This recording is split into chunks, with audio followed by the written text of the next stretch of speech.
What's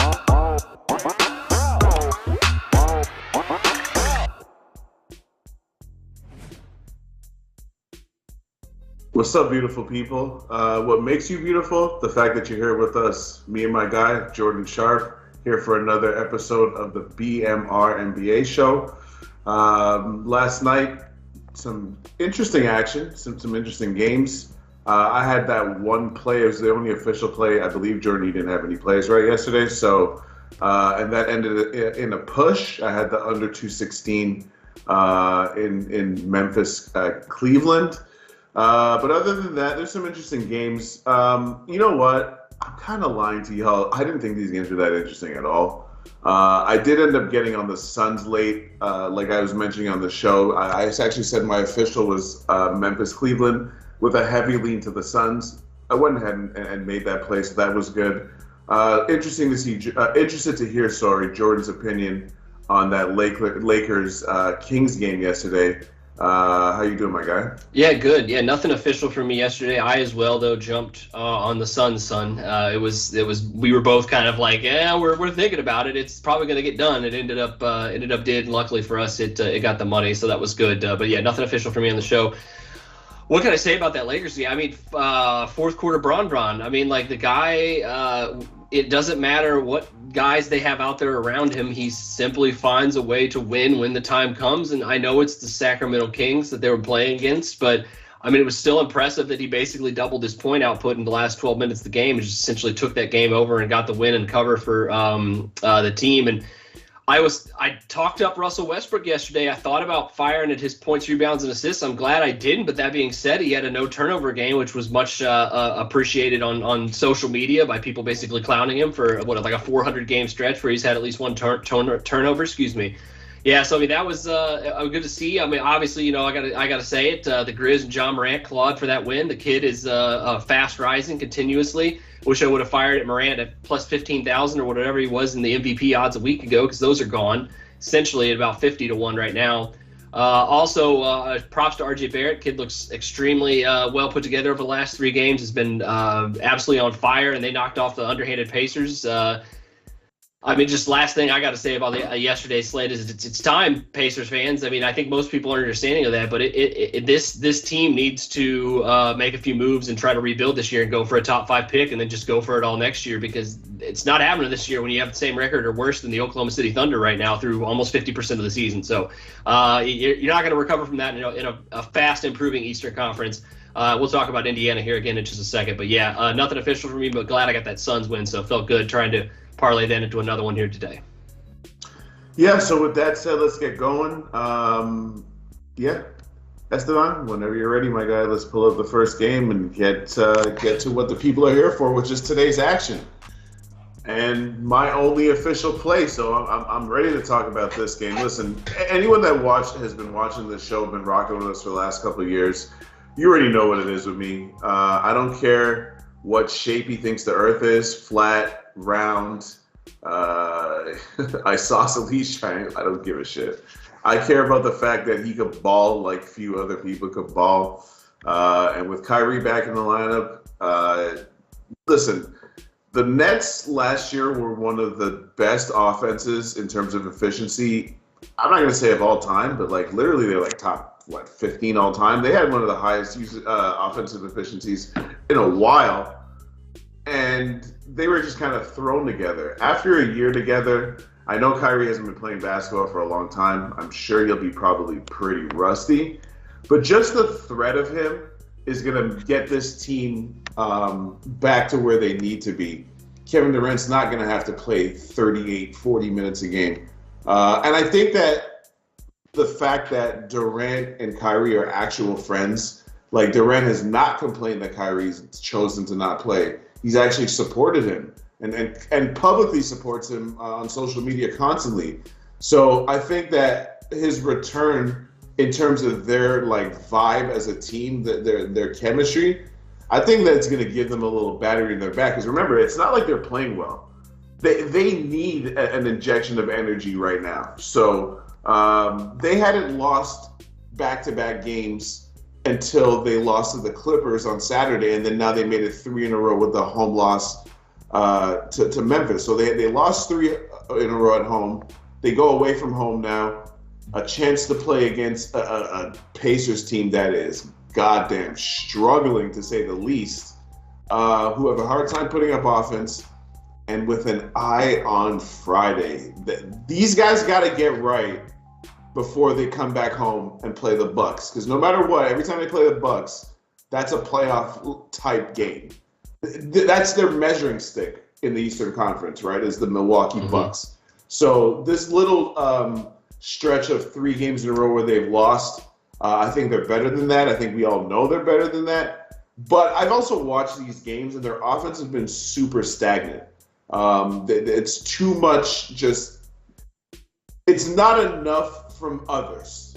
And Kyrie, as an other, at least offensively, can do the work of 2 men. So with those 3 out there on the court, who is Indiana matching up with all of these guys? Because I believe that at least to start the game, Kyrie's energy is going to help me cover this -3 spread, which, if you guys have been rocking with us, like I said, in terms of first quarter bets, the most that I can lay is 3. So I'm already like, this is the type of bet that I hardly make, but I'm overconfident in Kyrie's ability.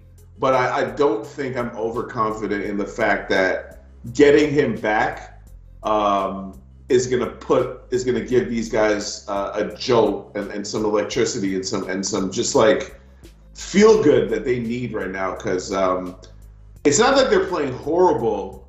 It's just that offensively, it's just not clicking for them outside of Durant and Harden. Patty Mills has been carrying the weight for a while, but he had an off game the other day, and they only scored 104 points after scoring only 102 against Philly. I know they put up 116 and lost to the Clippers, but I watched that whole game. They were up 13 points with 5 minutes left against the Clippers and lost that game. So that game was just weird. Anyways, I'm over-talking this a bit.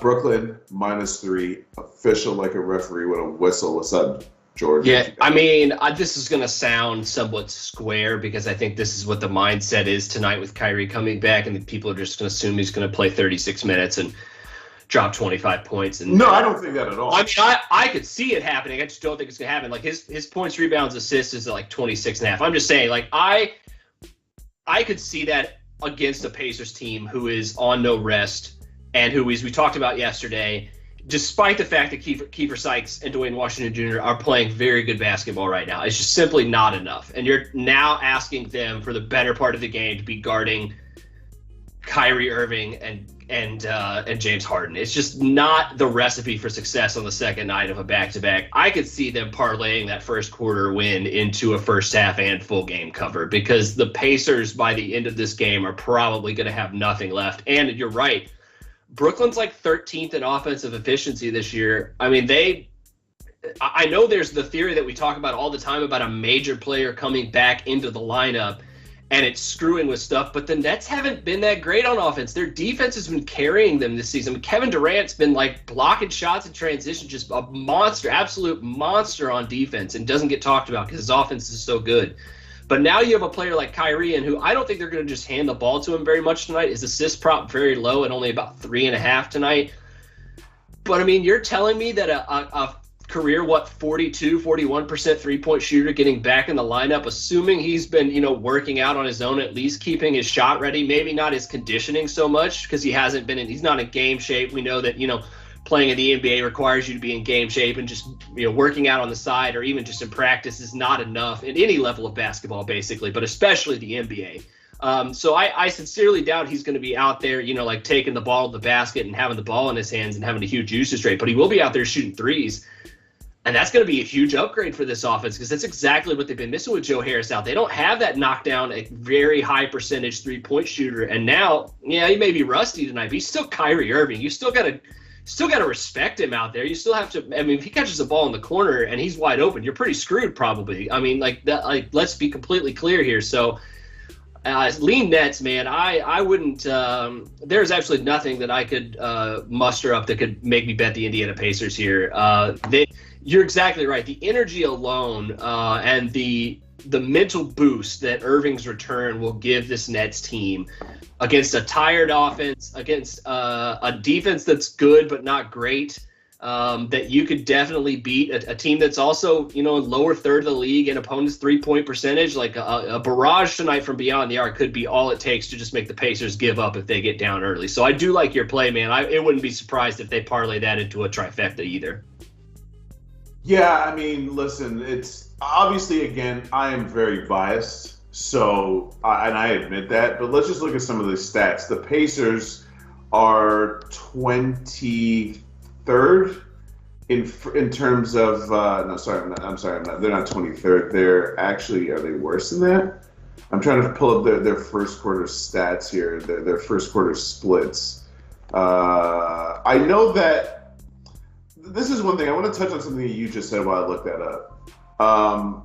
Obviously, I don't expect Kyrie Irving to come out and just drop 20 points. I really don't. This is the NBA. You can't just walk into any professional sport off the street and just be like, you're going to be super effective. Kyrie's really good, though, but he's really good. If anybody right? can do it, right?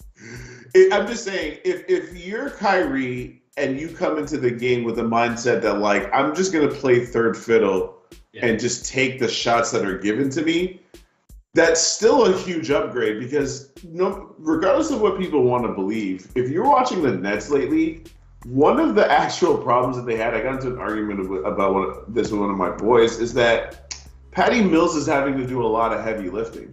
Like, Patty Mills is pretty much the only consistent scorer outside of James Harden, Kevin Durant that they have, and I'll throw in LaMarcus Aldridge in there.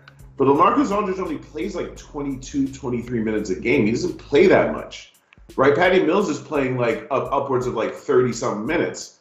So, as a matter of fact, he's the only person on the team that plays over 30 minutes a game other than Harden and Durant. So what I'm saying is it's too much Patty Mills. It's too much Patty Mills. So when you tell me that this is a team that's gone 23-12 with a 3-game losing streak, right? So they were 23-9, so now they're 23-12 with Patty Mills as the third option on offense, and now you're adding Kyrie Irving to that mix. On top of all the reasons why I think they're going to cover in this situation, I just think their overall outlook is their ceiling has been raised tremendously, obviously, which is the reason why I think that they're going to have a certain energy that they haven't had. We spent way too much time talking about this game, though. So we can move on now. It's all. I mean, it's the biggest game of the night with the narrative street, at least. But exactly. So yeah, let's move on to the next game, please. I'm gonna throw it to you. I don't have a play on this game. My lean is to the under. The spread is pretty big, obviously with reason. It's not huge. Golden State is obviously the better team. I do see some books moving up to 6 at this point. I just think with Luka back, though, I have to cap Dallas in a way where I say to myself, they can at least hang around even with the big boys. They might not win those games, but they just hang around. I don't look too much into this 3-game winning streak, 4 out of 5, because those 4 have come against the garbage Blazers, the Kings, the Thunder, and the struggling Nuggets. So what am I supposed to do with that, really? This is where things get interesting for them, because they play the Warriors, then they go home to play the Rockets, but then they play the Bulls on Sunday. So they got 2 really, really tough road games coming up. So we're really going to kind of find out what this team is about now that Luka's back. But me personally, my lean would be to the under. My play would not be on the full game. I just literally said that I'm not going to talk too much. I'm going to kick it to you, and then I proceeded to talk the whole time. So I'll shut the F up now. Jordan, what you got? It's all good. I agree with Doncic back. I don't think you just blindly lay the points with the Warriors here, as good as they've been. I will say that I lean that way, but I'm definitely not going to get too crazy here. But it's mostly just because they don't have Porzingis. So, you're talking about a Warriors team that, good on defense, not necessarily because of their size, but like when you add in that they probably would have a slight size advantage as well against the Mavs. That kind of also makes me think that they might be a good play. But also, I agree with you. I got a heavy lean on that first half under. I'm still trying to find reasons to not bet it, because that's usually what I do. It's easier to find reasons to bet something than not bet it, right? Like you always want to try to play both sides of it before you fire your own money away. But first half total 109.5. We're talking about Dallas, who's like top 5 first half home defense in the league. We already know we've talked at length, and as everybody else has, about Golden State's defense. I mean, they're as good as ever. They got Draymond back, so they're healthy now, which was their issue back when they were struggling on defense. And you're right. This total like started creeping up from 213 to 215, and I'm just sitting here thinking like that steam seems a little suspect with how the Mavs, or not only are they good at defense at home, but like their last 2 games since Doncic got back, and I think they've been like 93 points per 100 possessions defensive rating, which is insanely good. So yeah, I mean, we talk about this all the time. A player coming back in who can control the offense and get you easy buckets makes your defense that much better. I mean, if that's the play here, that first half under is looking mighty fine tonight at 109.5, which is well over half of what the full game total is. I even see some 214.5 start to pop out now. So there has been some course correction in that line movement, so making me even more kind of lean towards that. So that may be another one that I have to jump on. Only one official right now, but as we talk about all the time, it's noon, Eastern time. Like we can't just, especially in today's NBA with all the injury report issues and health and safety protocols, you can't just jump all over something in the morning and expect to have a lot of closing line value at the end of the day. So strongly into that first half under though in this game. Definitely, that's the only thing I could see in value that game. I agree. I think you got to stay away from the spread on either side of this one. Yeah, so I agree with all of that, but I don't have an official play. So Esteban, let's get to the next one, my dude.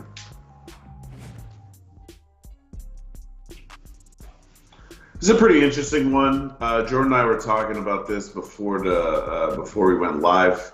The first half is definitely worth a look here. I might get on it.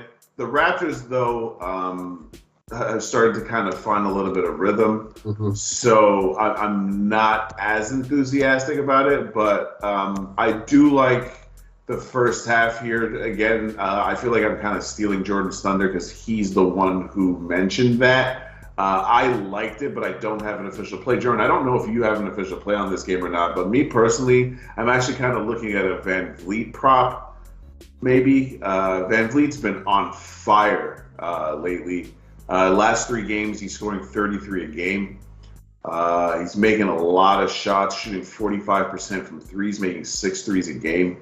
And he's getting 7 assists a game. So when you're putting up 33 and 7, I might be interested in his points, rebounds, assist prop, but I don't have anything official. What you got for us, my guy? Yeah, I was going to say, that actually does sound pretty good because it's pace-up game for Toronto. But you're right, since they got all their guys back, their last 3 games have been very good. They have a net rating of like plus 13 points per 100 possessions during that stretch. I don't have an official play on this game, but it's one that I've kind of been eyeballing in Bucks first half just because I do think that Toronto's road woes defensively are going to come into play here. They've been absolutely horrendous at times on the road defensively.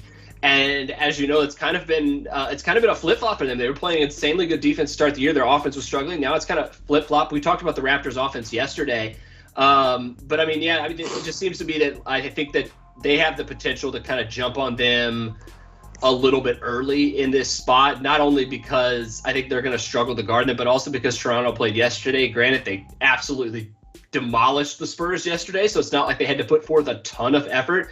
But that being said, you play at home against the Spurs. Now you got to travel, go through customs on the road on the second night of a back-to-back into Milwaukee. Not a very long flight whatsoever. As someone from Toronto, very easily to get to the upper Midwest, basically from anywhere in the upper Midwest from Toronto. But still, having to go through the customs on the second night of a back-to-back, that's still a long trip.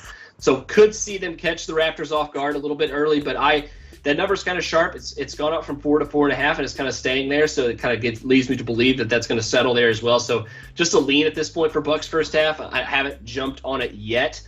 Of my leans, I think I like that under in the Dallas Golden State first half a little bit better. But this one's kind of the other one that I've been eyeballing. I'm not sure I'm going to get there yet, though, because I agree.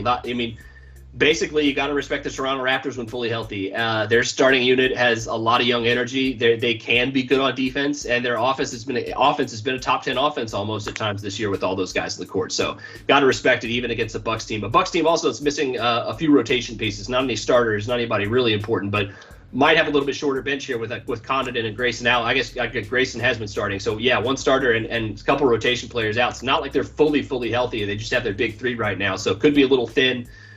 Could lead to Toronto getting the backdoor cover here, in the first half or full game. So a little scared off of it by that margin. Yeah, and like I said, that's why I'm not on it right now. But I do have a heavy lean to the points, rebounds, assist prop with Freddie VanVleet, because even if he doesn't score, 30 again, because I think he scored 30 in like 3 straight games, he'll still at least get his teammates involved. With Kyle Lowry gone, he's the best player on that team. I know Pascal Siakam gets paid like he's the best player on the team, but the reality is Fred VanVleet is the best player on that team. So, I'm interested in that as a prop. What we got next, Esteban?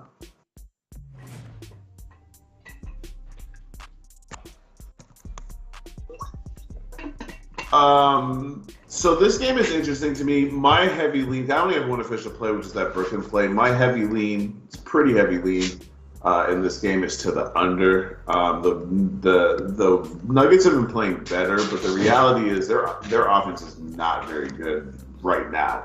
I know that it has the potential to be a lot better, but we're not talking about its potential. We're talking about reality.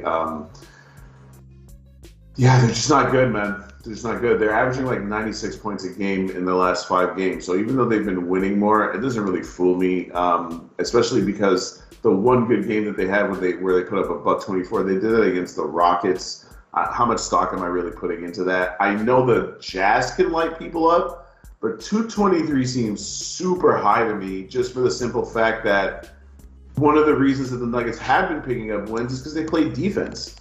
Their defense hasn't been great overall in the season, but in the same stretch that I'm talking about, where they aren't, they're only averaging 96 points a game. They're still 3-3, so they're getting wins. They held Golden State to 86 points. Even in the loss to the Mavericks, they only put up 89.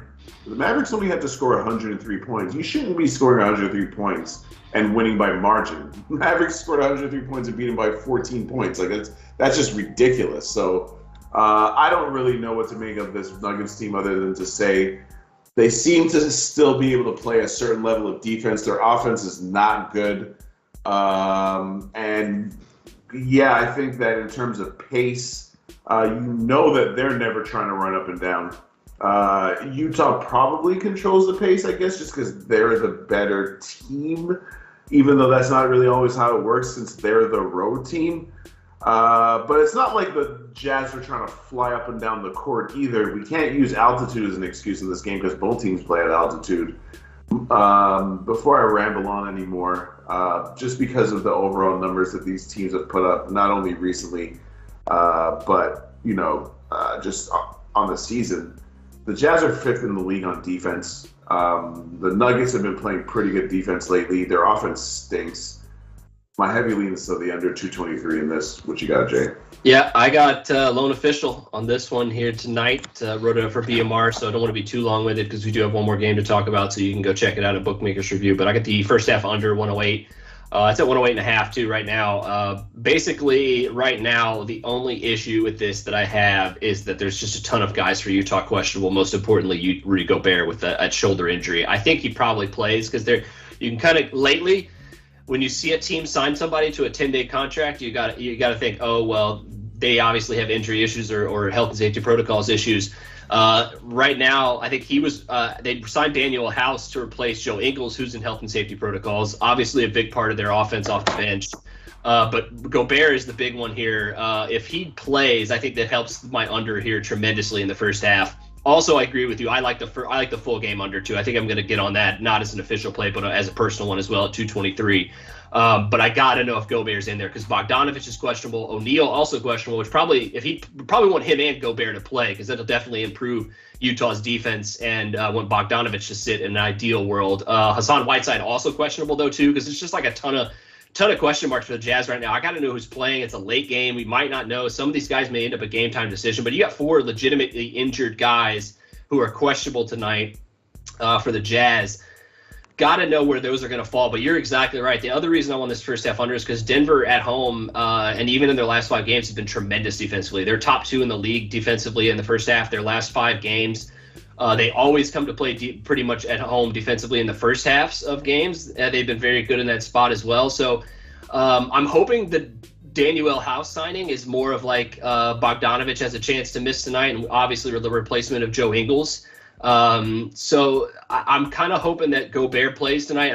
I would also like Whiteside to play as well, to be honest, because they're going to need all 6 of Gobert's fouls plus all 6 of Whiteside's to go against the Joker tonight. If they're down just one of those guys, that kind of hurts this play a little bit. But I still think I agree with you.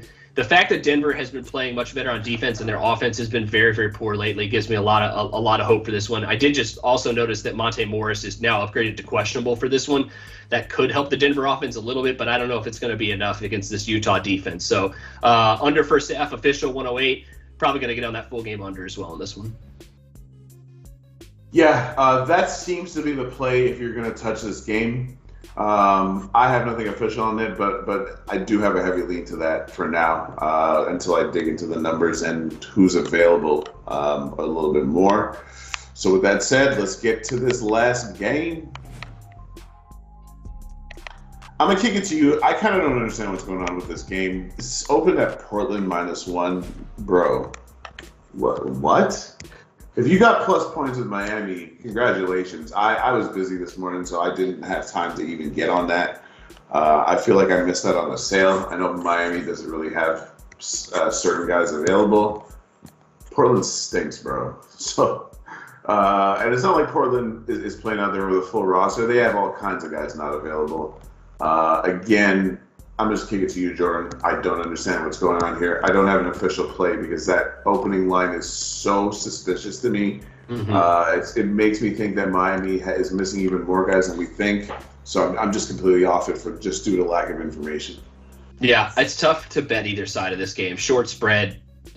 Portland still missing Lillard. Obviously has been missing McCollum forever, and then everybody's out for Miami essentially outside of a few key guys. So it's basically going to be the Tyler Hero show for Miami. Do I think that Miami can win with Hero being their leading scorer tonight? Absolutely. But Portland burned me the other night with like I mentioned yesterday, a trio of Norm Powell, Anthony Simons, and Ben McLemore. So against a depleted Miami team, I know they're still going to bring the defense, but not going to get involved in this game. It's got some appeal, I think, from a betting standpoint. If you really like you said, it is a little suspicious from the fact that Portland's taken some money and Miami seems to be or Miami has taken the money. Yet all signs lead to believe that Portland is the more healthier team at this point. So yeah, I just can't get into it tonight. It's not something I'm gonna force myself to bet.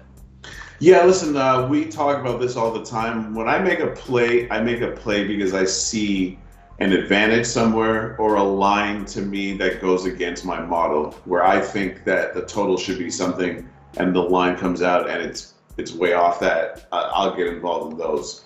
But in situations like this where, yeah, I think Portland stinks, and I think Miami's culture and their continuity just lends for them to be a better basketball team, whether it's home, away, or neutral site. But that being said, it's still a road game. It's still the 4th game of a weird trip because it's not even a West Coast road trip. It started in Texas, and then it went to the West Coast on Sunday to Sacramento, stayed in the Bay type area. I mean, Sacramento is Northern California, so stayed in Northern California and Golden State. Then now you're in Oregon playing Portland, and then you got to fly back down to Arizona. This is a tough trip for these guys. So I don't want to just assume that, just because I don't personally think Portland's good, that I have to take Miami. No, I don't. If I would have woken up early this morning and saw Miami at plus points, would I have a little sprinkle on that? Yeah. But with that being said, that's all I got. So let's get to our officials, please, Esteban.